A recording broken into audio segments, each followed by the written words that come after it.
ദൈവതിരുനാമം മഹത്വപ്പെടുമാറാകട്ടെ. വീണ്ടും ഭാഗ്യവചനധാരയിൽ ദൂത് നൽകുവാൻ ഇടയായതിൽ ദൈവമേ നിനക്ക് സ്തുതി. ഇന്നത്തെ ധ്യാനചിന്തയ്ക്കായി 19 സങ്കീർത്തനത്തിലെ 12-13 വാക്യങ്ങളാണ്. പ്രകൃതിയിലും ന്യായപ്രമാണത്തിലും ദൈവമഹത്വം വിളിച്ചറിയിക്കുന്നു. ലോകത്തിലെ ഏറ്റവും വിശിഷ്ടവും മഹത്തരവുമായൊരു കീർത്തനമാണ് 19 സങ്കീർത്തനം. വിഷയം ഗോഡ്സ് ഗ്ലോറി ഇൻ ക്രിയേഷൻ. ഇന്ത്യയിൽ പറഞ്ഞാൽ ഈശ്വർ കാ അസ്തിത്വ ബോധ്. ഈ വിഷയങ്ങൾക്ക് പ്രാധാന്യം നൽകിയാണ് ഈ സങ്കീർത്തനം പൂർത്തീകരിക്കുന്നത്. 12-13 വാക്യങ്ങളെ ശ്രദ്ധയിൽപ്പെടുത്തുമ്പോൾ, ഒന്നാമത് തൻ്റെ തെറ്റുകൾ ഗ്രഹിക്കുന്നവൻ ആര്? രണ്ടാമത് മറഞ്ഞിരിക്കുന്ന തെറ്റുകൾ പോക്കി എന്നെ മോചിപ്പിക്കണമേ. മൂന്നാമത് സ്വമേധയാ പാപങ്ങളെ അകറ്റി അടിയനെ കാക്കണമേ. എനിക്ക് പാപമില്ല എന്ന് പറയുന്നതാണ് ഏറ്റവും വലിയ പാപം. No one see his own errors. Deliver me lord from hidden faults. ये प्रभु अब मेरा अज्ञात पाप से मुझे मुक्त कर.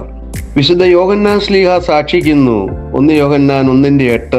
നമുക്ക് പാപമില്ല എന്ന് നാം പറയുന്നുവെങ്കിൽ നമ്മെ തന്നെ വഞ്ചിക്കുന്നു, സത്യം നമ്മിൽ ഇല്ലാതായി.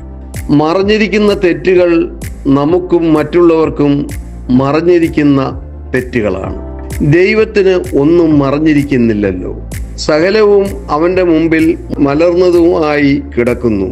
എബ്രായർ 4:13 പറയുന്നു, എല്ലാവരും സ്വയമേ പാപം ചെയ്യാതിരിക്കാൻ ആഗ്രഹിക്കുന്നു, പക്ഷേ പാപം ചെയ്തു പോകുന്നു, മനഃപൂർവമായിട്ടല്ല എന്ന് സാരം. പാപങ്ങളെ അകറ്റി കാത്തുകൊള്ളണമേ എന്ന് പ്രാർത്ഥിക്കണം. രഹസ്യ ജീവിതത്തിൽ എന്നെ കുറ്റമില്ലാത്തവനാക്കി തീർക്കണമേ എന്ന് ദാവീദ് രാജാവ് പ്രാർത്ഥിക്കുന്നു. നമ്മുടെ രഹസ്യ ജീവിതത്തിലെ നന്മയും തിന്മയും തിരിച്ചറിയാൻ ശ്രദ്ധിക്കണം. ഈ നോമ്പുകാലത്ത് നമ്മുടെ രഹസ്യ ജീവിതം ഒന്ന് വിചിന്തനം ചെയ്യണം. എന്താണ് രഹസ്യ പാപം? എന്താണ് പരസ്യ പാപം? അത് തിരിച്ചറിഞ്ഞാൽ നമ്മളെ നിർമ്മലരാക്കും. അത് നമ്മുടെ കണ്ണുകളെ പ്രകാശിപ്പിക്കും. അത് മറ്റുള്ളവർക്ക് പ്രകാശമായി തീരും. ഈ ഭാഗ്യധാര വചന ശുശ്രൂഷയിലൂടെ ലഭിക്കുന്ന ദൂതുകൾ നമ്മുടെ രക്ഷയ്ക്കും പുണ്യത്തിനുമായി തീരുവാൻ ഇടയാകണമേ എന്ന് പ്രാർത്ഥിക്കാം. ഇതൊരു അതര വ്യായാമമായി കണക്കിടാതെയും ദൂത് നൽകുന്നവർക്ക് ഗ്രേഡിംഗ് നൽകുന്നതുമായി തീരാതെ, പിന്നെയോ അത് നമ്മുടെ ആത്മീയ അഭിവൃദ്ധിക്ക് ഉതകുമാറാകണം എന്ന് പ്രാർത്ഥിച്ചും പ്രത്യാശിച്ചും കൊണ്ട് ഈ സന്ദേശം ഉപസംഹരിക്കട്ടെ.